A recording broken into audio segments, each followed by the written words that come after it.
Assalamualaikum warahmatullahi wabarakatuh. Saya Rahma Yuliastuti akan mempresentasikan hasil review jurnal internasional untuk memenuhi salah satu tugas mata kuliah review jurnal internasional yang diampu oleh Bapak Benny Hendriana. Oke, langsung saja akan dibahas hasil saya mereview jurnal internasional. Ada 3 file yang saya buka, diantaranya Word hasil review, kemudian PDF jurnal, serta PDF terjemahan jurnal tersebut untuk membantu saya dalam mereview jurnal internasional. Oke, selanjutnya saya masuk kepada bagian pertama, yaitu judul. Judul penelitian ini adalah A Cross-Cultural Study of Mathematical Achievement from the Perspective of One Motivation and Problem-Solving Style. Atau jika diterjemahkan yaitu studi lintas budaya tentang prestasi matematika dari perspektif motivasi dan gaya pemecahan masalah seseorang. Mari kita lihat jurnalnya. Jadi, seperti yang sudah saya tandai, judul berada pada bagian awal jurnal. Kemudian poin selanjutnya, yaitu jurnal. Jurnal ini berasal dari International Journal of Science and Mathematics Education, dan terdapat pula doi agar mempermudah kita jika ingin mengakses jurnal ini di internet. Kemudian tahun jurnal yaitu 2019 dengan penulis Su Yu Chen dan Su Wei Lin. Sekarang kita lihat pada jurnalnya. Jadi, untuk jurnal dan doi terletak pada bagian awal jurnal seperti yang sudah saya tandai. Kemudian juga dengan tahun dan penulis jurnal. Oke, kita kembali lagi ke Word. Selanjutnya bagian reviewer, yaitu saya Rahma Yuliastuti, dan saya mereview jurnal ini pada tanggal 13 April 2020. Kemudian masuk kepada latar belakang. Latar belakang jurnal ini yaitu prestasi matematika dipengaruhi oleh banyak variabel psikososial, di antaranya motivasi diidentifikasi sebagai salah satu korelasi terkuat. Beberapa teori telah diajukan untuk menjelaskan bagaimana motivasi mempengaruhi belajar. Yang paling terkenal adalah teori motivasi intrinsik atau ekstrinsik seperti penentuan nasib sendiri. Self-Determination Theory atau SDT mengusulkan bahwa individu pada dasarnya menunjukkan 2 jenis motivasi belajar, motivasi intrinsik dan ekstrinsik. Motivasi intrinsik mengacu pada keterlibatan dalam tugas tanpa menjadi sasaran kekuatan atau tekanan eksternal.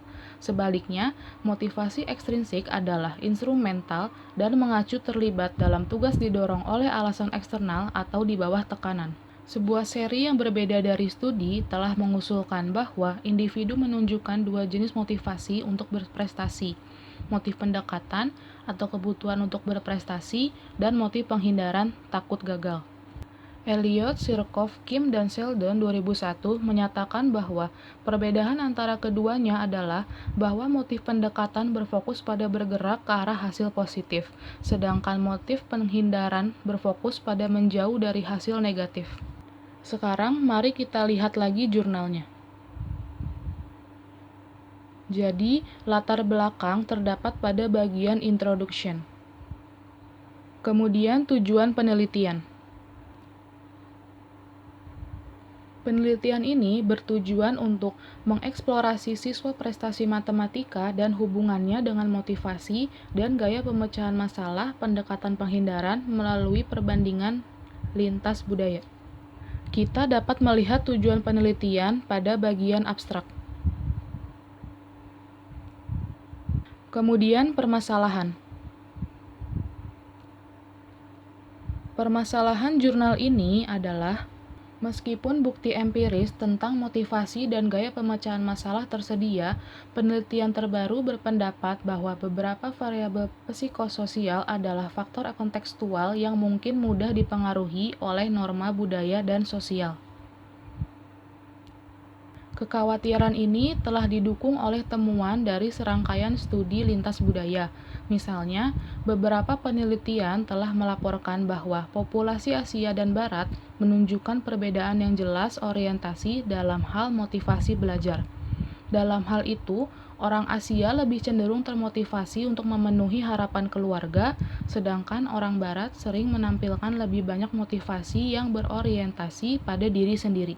Studi pendidikan sebelumnya juga menemukan bahwa siswa Asia tampaknya lebih cenderung terlibat dalam hafalan atau belajar dengan menghafal, mengandalkan instruktur untuk menyediakan materi konten, pembelajaran pasif, alih-alih berpartisipasi secara proaktif dalam proses pembelajaran.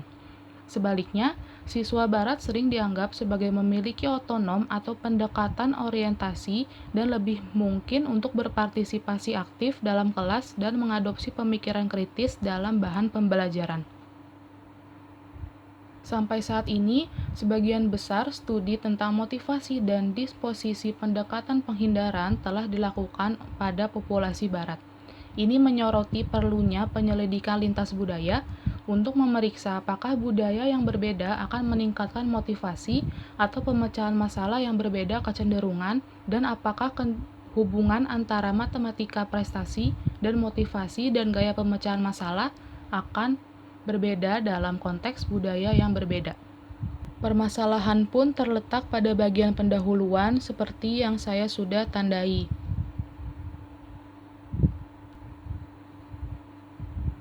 Selanjutnya, metode penelitian. Metode penelitian ini yaitu penelitian menggunakan data sekunder yang berhasil dikumpulkan oleh Organization for Economic Cooperation and Development atau OECD dan Program for International Student Assessment atau PISA tahun 2012. Dua populasi sampel, Taiwan dan Amerika Serikat, dilibatkan dalam penelitian ini. Karena sifat dari PISA, semua peserta berusia antara 15 sampai 16 tahun. Sampel Taiwan terdiri dari 3.962 siswa, sampel Amerika Serikat terdiri dari 3.037 siswa. Penelitian ini digunakan skala ST29, ST96, dan ST104 dalam tes PISA 2012 yang dianggap mewakili dua konstruk psikologis, motivasi ST29 dan pendekatan penghindaran disposisi ST96, ST104. Analisis kelas laten. Penelitian ini menggunakan eksplorasi LCA untuk mengidentifikasi kemungkinan subkelompok yang ada dalam motivasi belajar, mengandung motivasi intrinsik dan ekstrinsik, dan gaya pemecahan masalah pendekatan penghindaran berdasarkan pada siswa tanggapan. Metode LCA dapat mengidentifikasi subkelompok yang tidak dapat diamati atau laten. Karena itu, metode ini akan sangat membantu dalam mengeksplorasi perbedaan budaya. Mari kita lihat jurnalnya. Jadi, metode penelitian terletak pada bagian metode. Kemudian, pembahasan.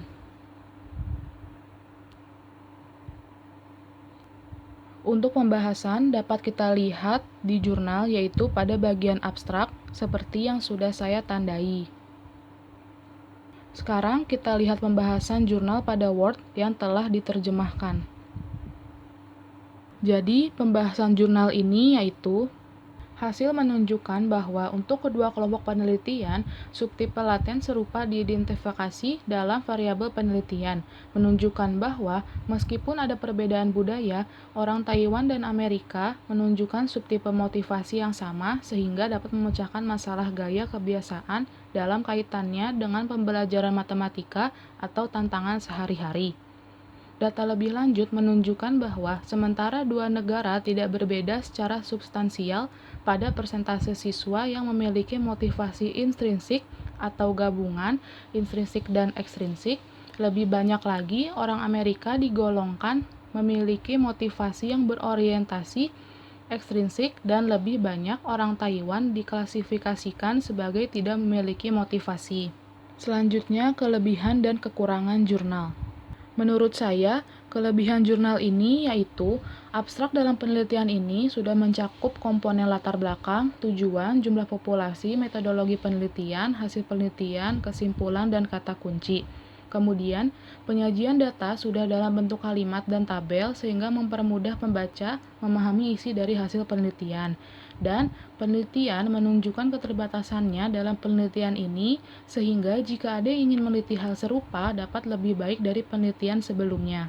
Sedangkan kekurangannya yaitu pada keterbatasan penelitian, mencakup penelitian ini didasarkan pada dataset yang ada, di mana langkah-langkah untuk pemecahan masalah adalah tes penilaian situasional berbasis skenario.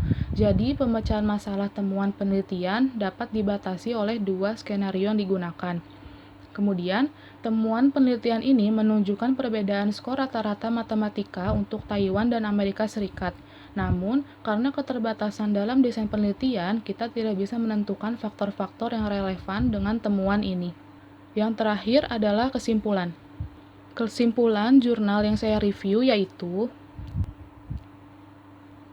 secara keseluruhan, penelitian ini memperluas penelitian sebelumnya untuk menyertakan pemeriksaan lintas budaya dari dua variabel psikososial, motivasi dan pemecahan masalah gaya, dan hubungan mereka dengan prestasi matematika. Temuan penelitian ini mendukung penelitian sebelumnya yang telah mengidentifikasi hubungan substansif antara dua variabel penelitian dan prestasi matematika. Selain itu, kami menemukan bahwa keduanya, Taiwan dan siswa Amerika, menunjukkan jenis motivasi belajar dan pemecahan masalah yang serupa kebiasaan. Subtipe ini adalah serupa dan konsisten secara lintas budaya. Temuan kami juga menunjukkan perbedaan budaya dan mengungkapkan bahwa siswa Amerika menunjukkan kecenderungan belajar untuk tujuan instrumental, motivasi intrinsik, sedangkan siswa Taiwan menunjukkan kecenderungan untuk kurang motivasi belajar. Selanjutnya, hasil MAPS mengungkapkan bahwa motivasi intrinsik seseorang tidak terkait erat dengan keunggulan matematika. Sebaliknya, kebiasaan pemecahan masalah siswa muncul menunjukkan hubungan yang kuat dengan keunggulan matematika, dan efek ini muncul untuk menjadi bukti dan konsisten lintas budaya. Secara khusus, pendekatan berorientasi masalah gaya pemecahan ditemukan paling banyak terkait erat dengan keunggulan matematika bagi siswa untuk mencapai melampaui level 5, diikuti oleh kebiasaan penyelesaian masalah yang dikombinasikan, baik pendekatan maupun pencarian bantuan. Pada jurnal, kita dapat melihat kesimpulan pada bagian conclusion yang terletak pada akhir bagian jurnal, sekaligus dengan keterbatasan penelitian. Sekian hasil saya mereview jurnal internasional, kurang lebihnya mohon maaf. Wassalamualaikum warahmatullahi wabarakatuh.